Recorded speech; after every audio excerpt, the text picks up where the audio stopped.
If you've spent any time digging into frontline life during the Second World War, you already know soldiers adapted faster than the supply chain could keep up. Standard issue gear often wasn't enough, so troops reshaped, repurposed, and reinvented their equipment on the fly. But there's one hack that rarely gets the spotlight, despite being one of the most effective field survival improvisations of the entire war: the transformation of a simple metal canteen cup into a fully functional mini-stove. And if you're into historical fieldcraft, this is one of those details that hits you with that quiet awe, because it shows how ingenuity, necessity, and endurance all collided in a single piece of kit. Let's set the hook properly, because this one deserves it. A frontline soldier could go days without proper rations, could be drenched, frozen, exhausted, and cut off from supply. But that battered aluminum or stainless steel cup clipped to his belt could be the difference between hypothermia and warmth, sickness and safety, or a cold chunk of emergency ration and a hot drink that kept morale from falling apart. Every veteran who mentions this trick talks about it with the same tone. They didn't just heat water, they rigged a lifeline. Once you understand how much this hack meant, you start to view that humble cup as one of the unsung heroes of the war. Now, let's get into the real mechanics of it, because this trick is more than a piece of trivia.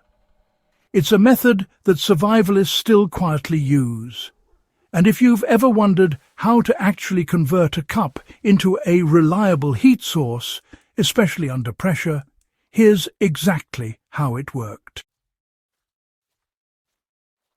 The trick begins with the one thing every soldier had: a metal canteen cup that could withstand direct flame. US troops in particular relied on the M1910 and later the M1942 cups, both sturdy enough to take sustained heat without warping. German and Soviet troops had their own variants. These designs weren't created to act as stoves, but soldiers understood metal better than the designers expected. The cup's flat bottom and slightly tapered sides made it stable enough to sit directly over an improvised fire. But what they needed was a controlled burn, something small, efficient and fast. That's where field ingenuity came into play. The most common method was to use solid fuel tablets known as hexamine or trench fuel.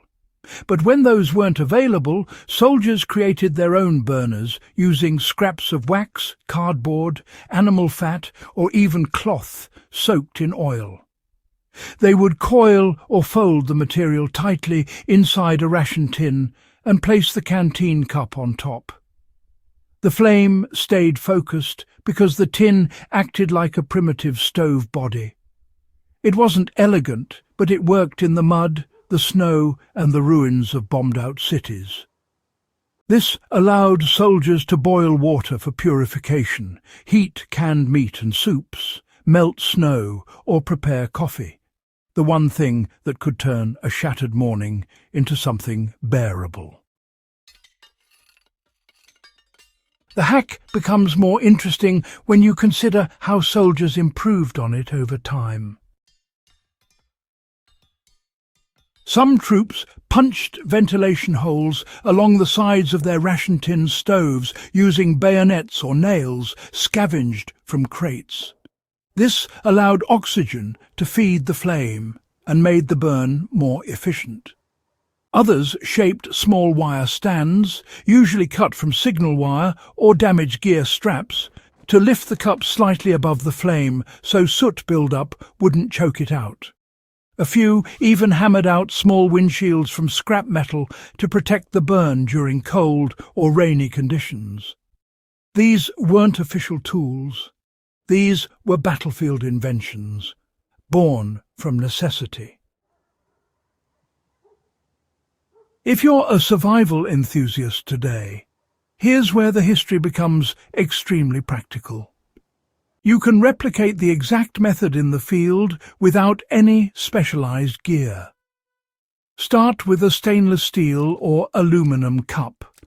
A modern canteen cup or mess kit cup works the same way as the wartime originals. For a heat source, you can pack a few solid fuel tablets, or you can make the same emergency burner platoon troops made.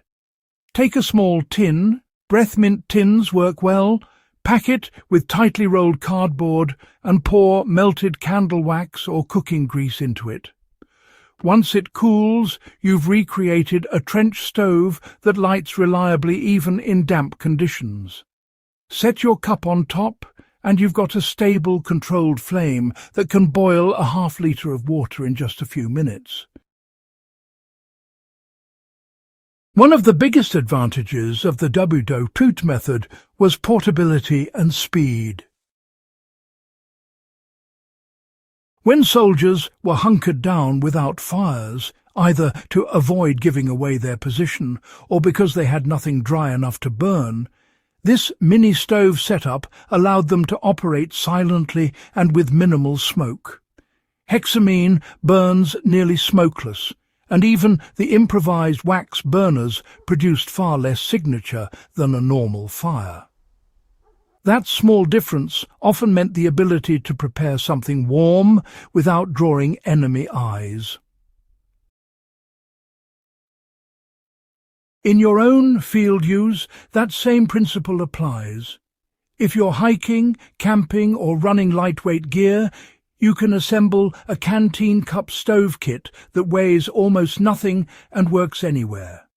It's also a reliable backup if your modern cook system fails.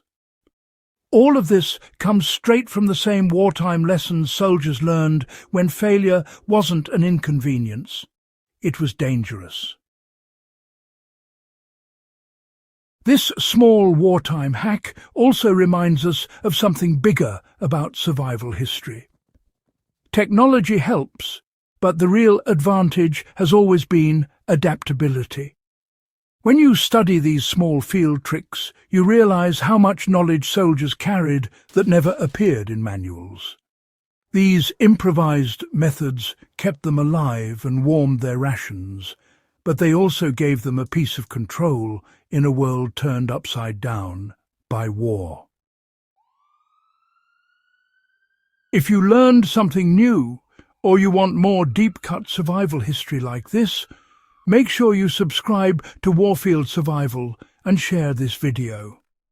There are countless more forgotten field hacks out there, and together we're bringing them back to life, one story at a time.